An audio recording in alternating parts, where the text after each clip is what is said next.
సహోదరుల్లో కూడా కపటం కపటం కపటం.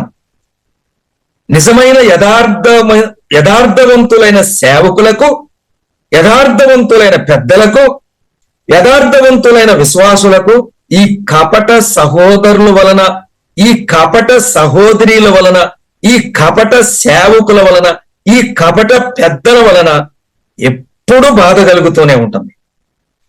ఆనాడు నాయకుడైనటువంటి యెహోషువ గిబియోనీల వలన నన్ను ఎంత కపటంగా చేస్తారా, మా ప్రక్కనే ఉండి మేము దూరం నుంచి వచ్చాని చెప్తారా, ఎంత కపటము అని అన్నాడు.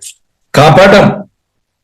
పేతురు రాసిన మొదటి పత్రికే 2వ అధ్యాయమే ప్రభువుని గురించి పేతురులాగన్నాడు, క్రీస్తు కూడా మీ కొరకు బాధపడి మీరు తన అడుగుజాడల యందు నడుచుకున్నట్లు మీకు మాదిరి ఉంచిపోయాను. ఆయన పాపము చేయలేదు,